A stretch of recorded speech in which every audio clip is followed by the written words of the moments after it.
Foxconn unveils plan to build LCD display plant in Wisconsin. Madison, Wisconsin. Taiwanese electronics manufacturer Foxconn Technology Group announced at the White House Wednesday its plans to invest $10 billion to build a massive display panel plant in Wisconsin that could employ up to 13,000 workers but would require up to $3 billion in subsidies from state taxpayers.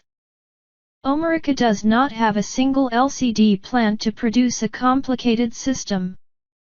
We are going to change that, Foxconn Chairman Terry Gou said at a news conference. It starts today with this investment in Wisconsin.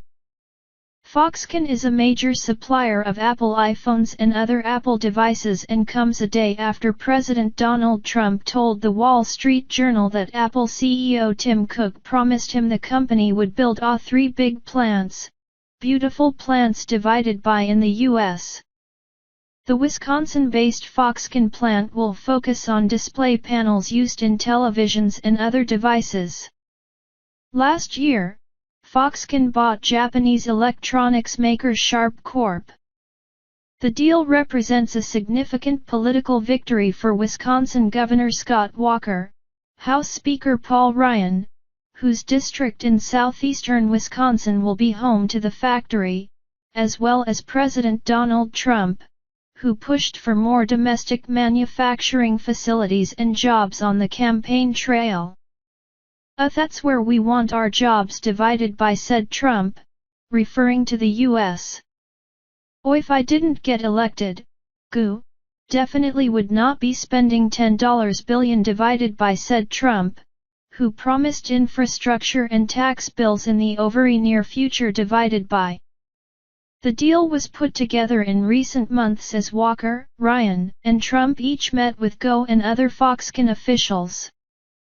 For the state of Wisconsin, the deal is a huge opportunity and also a big risk, one that state lawmakers will have to weigh quickly as they consider whether to allow a subsidy package nearly 50 times bigger than any previous one. The project could involve not just a large factory but a virtual village, with housing, stores, and service businesses spread over at least 1,000 acres. That acreage, an area totaling more than 1.5 square miles, could be assembled from parcels that initially weren't contiguous, a person familiar with the deal said. $53,900 a year. At 20 million square feet, the factory would be 3 times the size of the Pentagon, making it one of the largest manufacturing campuses in the nation. It would initially employ 3,000 workers, making an average of $53,900 a year plus benefits, and could eventually boast more than 4 times that. Today we're announcing the single largest economic development project in the history of Wisconsin and one of the largest in the history of this country, said Walker, who called it the largest job creation project in the nation in an undeveloped greenfield and dubbed the corridor Wisconn Valley. Republicans and Democrats joined together to praise the prospect of the company coming to Wisconsin, though some Democrats expressed strong reservations about the size of the potential incentive package. Skeptics also cautioned that Foxconn had not fulfilled some of its promises elsewhere. The Foxconn plant would make liquid crystal display panels used in computer screens, televisions, and the dashboards of cars. Walker's office said the deal could result in up to 22,000 jobs that would be indirectly created by suppliers and businesses looking to locate near Foxconn and serve the company and its workers. The construction alone would lead to 10,000 jobs over each of the next 4 years. Foxconn is huge. In China, its manufacturing base, the company employs some 700,000 people. The firm's revenue last year totaled about $135 billion. That's roughly equivalent to Amazon.com Inc., which ranked 12th on the Fortune 500 list.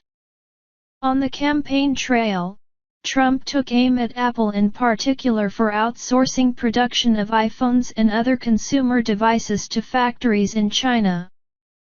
Most of the company's products are assembled by Foxconn. Independent tech analyst Jack Gold says Foxconn could benefit from lower shipping costs, political goodwill, and potentially cost savings overall through automation with a U.S. plant. Labor costs in China, he says, are higher than they used to be divided by. There is a downside, Gold cautioned. In China, Foxconn had pretty much free rein to do whatever they wanted with employees and avoid penalties for bad labor practice divided by, he says. That probably won't be the case in the U.S. divided by. Foxconn's vapor factories. In the past, some Foxconn investments have failed to materialize. In November 2013, Pennsylvania Governor Tom Corbett announced that Foxconn planned to invest $30 million in a high-end technology manufacturing facility divided by with 500 jobs. The company has a small research operation in Harrisburg, PA, but the factory was never built.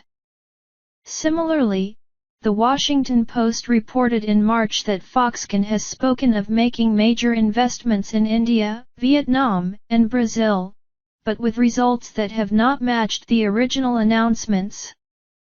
At $3 billion for 13,000 jobs, the deal would cost $231,000 per job. The subsidies would total more than the combined yearly state funding used to operate the University of Wisconsin system and the state's prison system. Mammoth subsidy. Until now, the largest state subsidy ever awarded to a company in Wisconsin was the $65 million offered by then-Governor Jim Doyle's administration in November 2010 to Mercury Marine, which was considering moving its factory from Fond du Lac to Oklahoma. That deal involved retaining thousands of at-risk factory jobs.